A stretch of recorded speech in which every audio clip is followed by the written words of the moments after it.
My family called me sobbing. Your father's having a heart attack. $30,000 for emergency surgery, or he dies tonight. I rushed over. Dad was gasping for air, clutching his chest. My sister screaming, "The ambulance is here, but insurance denied everything." My brother, on his knees, "We've sold everything. You're our only hope." Mom gripped my shoulders. "Please, son. He has 6 hours. We'll sell the house to pay you back." I emptied my life savings, maxed every credit card, took a predatory loan. Mom collapsed, crying, "You're an angel. You saved your father." 2 weeks later, my cousin's Instagram story. Family trip of a lifetime. Dubai baby. There was mom in designer clothes, dad jet skiing, my siblings popping champagne on a yacht. Caption: "When the universe rewards you." I called mom. She answered laughing, "What do you want? We're at a 5,000-night resort." I screamed about dad's surgery. She cackled, "You actually fell for that? Your dad's been healthier than ever? Thanks for funding our dream vacation, you pathetic fool. Maybe next time don't be so gullible." My dad. In background. "Tell him thanks for the Ferrari rental too." Then she blocked me. I just smiled. Today, exactly 2 years late, my DMs blew up with 120 messages filled with panic, tears, and begging. "You're lying, Daniel! You've always been dramatic." Dramatic? I laugh once, sharp and bitter. You conned me out of my life savings for a heart attack that never happened. Dad's face is red, not from any medical condition, but from fury. "You don't talk to your mother like that in my house." "Your house?" I shoot back.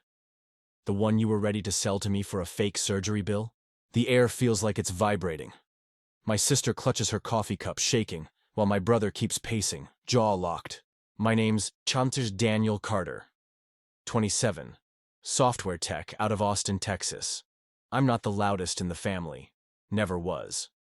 Always the reliable one. The one who'd fix the Wi-Fi, pick people up from the airport at 3 a.m., or lend the extra $200 without keeping score. But the night they called, sobbing, saying my father had 6 hours to live without a $30,000 emergency surgery, that was the night they took everything from me. And that was 2 years ago.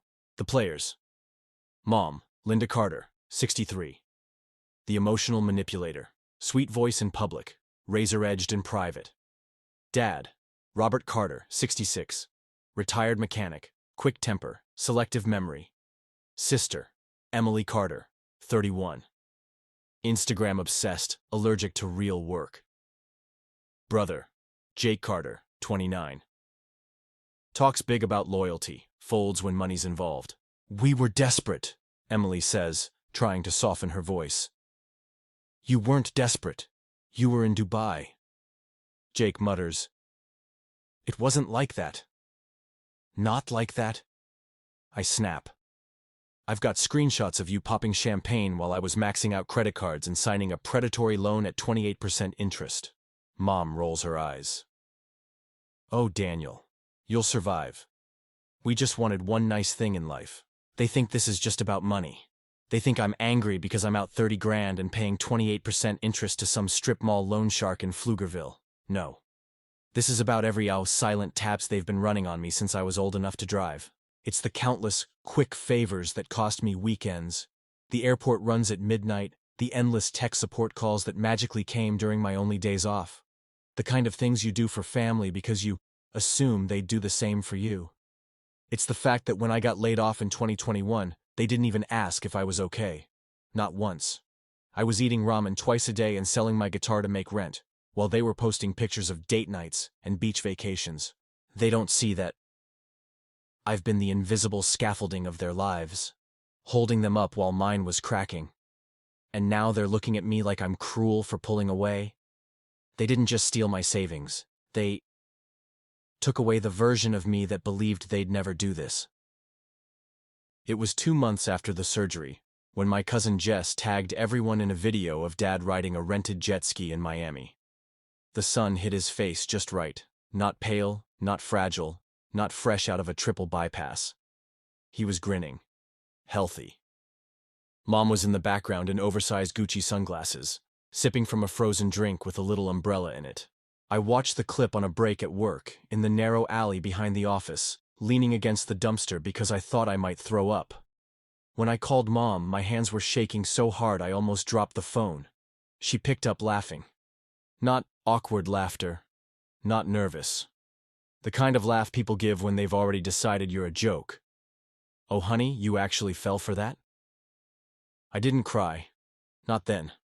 My brain went white hot, like a TV screen after the power cuts. I just stood there in the alley until my lunch break was over, then walked back inside and fixed some stranger's password reset ticket. For the next year, I worked 60-hour weeks, took whatever overtime they threw at me. Every credit card payment I made was another reminder that the people who raised me thought of me as a walking wallet with no expiration date. What they didn't know, couldn't know, was that I'd recorded that call. Every syllable, every mocking breath. Texas is a one-party consent state, and I was that one party. For months, the recording sat in a folder called Utilities on my laptop, hidden under an old Comcast bill. I told myself I'd never use it, that revenge was a waste of energy. But last week, after another sleepless night of staring at the ceiling while my rent sat 2 weeks late, something in me broke. I didn't just send the recording to a few relatives. I made it impossible for them to run from it. I emailed it to Dad's old mechanic buddies, to Mom's bridge club, to Emily's influencer sponsors. I uploaded it anonymously to a private YouTube link and sent it to Jake's college friends. I even forwarded it to the HOA president of their neighborhood, a man who once cornered me at a barbecue to brag about his Rolex. By noon the next day, Emily's biggest brand deal had dropped her due to concerns over values alignment. Dad's weekly poker game stopped texting him. Mom's church group decided to take a break from her prayer circle. For the first time in my life, they couldn't hide behind charm or pity. The world saw them the way I had for years, smiling thieves in family clothing. "You ruined us!" Jake yells, taking a step toward me. His voice cracks in that way that says this is less about rage and more about panic. He's scared, not for me, but for the comfortable, consequence-free bubble I just popped. "No," I say, my tone steady like I rehearsed it. "You ruined yourselves. I just stopped covering for you." Emily's mascara is streaking, her hands trembling as she sets her coffee cup down. She looks smaller now, like the filters are gone and the lighting's bad. Mom's gripping the counter so tight her knuckles are bone white. She keeps opening her mouth to speak, but nothing comes out. Dad's the worst. Silent, eyes locked on the tile floor. Not apologetic, not ashamed, just calculating. The same look he used to give broken engines, deciding if they were worth fixing. The silence between us feels radioactive. It's not a pause, it's a crater. I turn for the door, and Emily whispers, "Danny, I'm sorry. I didn't know it would go that far." The words land like a paper airplane, weightless, useless. "Yeah," I say, my hand on the doorknob. "That's the problem. None of you ever think it goes that far." I step outside into the Texas heat. It's the kind of hot that feels personal, like the air is pressing against you on purpose. My car's parked under a half-dead oak tree, and the metal door handle sears my palm when I touch it. For a second, I think about looking back. I don't. Not because I'm strong, but because I know if I see their faces, some part of me will want to fix it. And I can't. Not this time. 2 years ago, I thought family was something you protect no matter what. I thought loyalty was unconditional, like a contract written in blood. Now I know it's more like a lease. You can get evicted if you trash the place. I still have debt. My credit score still looks like a sick joke. I still wake up some nights replaying the phone call, the laughter. But there's a strange quiet in my head now, a space that used to be filled with their demands. And the strangest thing? A few cousins I barely spoke to have reached out.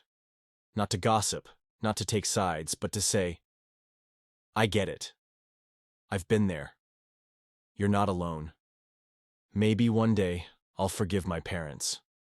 Not for them, but because carrying this weight forever sounds exhausting.